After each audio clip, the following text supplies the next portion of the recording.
Welcome back, Mafians, to Nugget Mafia, your one-stop place for inspirational and success tips to improve your life. Before we continue, please hit the like and subscribe buttons below so you don't miss any of our nuggets. Today on Nugget Mafia, we will be sharing secrets on how to start a business without money. Starting a business without money requires a shift in mindset. On a normal note, we are supposed to begin the process of starting a new business by searching for existing gaps in the market and how to fill them. Next thing is to consider the resources necessary to achieve our goal and go in search of those resources. We write a business plan and present it to potential financiers with the promise of a return on investment. If these financiers like our idea, they provide capital to start the business. If not, we are stuck. This does not have to be so. The alternative route is asking, what do I have and who do I know, instead of searching for gaps in the market. Carefully examine the resources and relationships over which you have influence and consider how to put them to work to create an offering that the market needs or wants. You can experiment with different resources to test how the market responds. This will help you create an offering that is valuable to others. With this approach, an entrepreneur's goals emerge over time. Number 1. Start with what you have. At the outset of looking to start a new business, take stock of what you have at your disposal. Consider these questions. Skills. What can you do? Experience.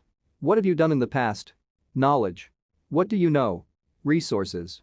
What do you own and what do you have access to? It is recommended that you think deeply about your responses to these questions. Be sure to write down your responses to these questions.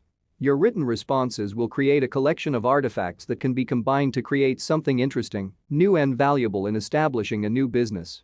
Let's move to our next point. Number 2. Take into account who you know. You have to combine what you have with who you know for this principle to work. Take stock of the relationships you have with others, map out your network of personal connections, and consider how you can leverage on this. Sarasvathy points out that the alternative means of venture creation advocates stitching together partnerships to create new markets. Relationships, particularly equity partnerships, drive the shape and trajectory of the new venture. Number 3. Invest only what you can afford to lose. If you start with the perspective that I am investing this amount and I expect a 30% return versus I can afford to lose this much, therefore I will put it into the business and see if I can make it work, you will notice a big difference between the two. If you only put in what you can afford to lose, you maintain flexibility in the business and minimize stress in managing it. If you are only willing to invest when you expect that you can get a specific return, then chances are you may never take the leap and launch the business of your dreams. Number 4. Experiment and adapt. Flexibility and adaptability are a competitive advantage in this alternative mindset. You will succeed in your business not by becoming too fixated on a single goal or outcome but by being responsive to changes in your environment. Existing firms typically take longer to adapt than new firms because they have already established routines and practices. New firms are not tied to the way things have always been done. Entrepreneurs can benefit from shifts in consumer preferences or shifts in technology to take advantage of such developments. Types of new businesses to start with limited capital. Businesses that entrepreneurs with limited or no capital can start typically have certain characteristics. They often fall into one or more of the following categories: service, events, performance, brokerage, or education. Service businesses. Service businesses depend on the skill and time of the person starting the business. Such a person can make their skill available to others with relatively little upfront investment.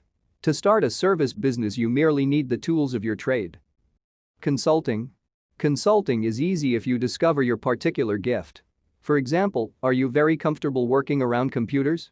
Do you keep up with the latest software and hardware information, which seems to be changing almost daily? And are you able to take that knowledge you have gained and turn it into a resource that someone would be willing to pay money for? Then you would have no trouble working as a computer consultant. Next is events. Events-based businesses are a little more complex, but you can still start with limited capital.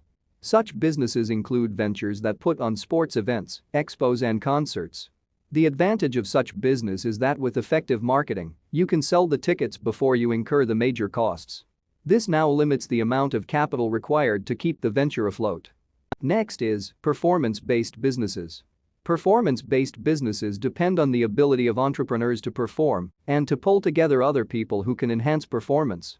This kind of business depends on the creative skill of the entrepreneur and the ability to market those skills to a broader audience. Musicians, comedians, and motivational speakers have the potential to create performance-based businesses. Also, brokerage businesses. These are among the most popular kinds of ventures for people with little capital. They bring buyers and sellers together. You find brokers across many industries, from real estate, recruitment, and sports, for example, sports agents bringing sportsmen and sponsors together, to speakers and performing artists and so on. The key to being effective in brokerage businesses is having contacts, fostering relationships and effective marketing on both sides to buyers and sellers. Thanks for watching. What point did you love most? Tell us in the comments section. Don't forget to like and subscribe.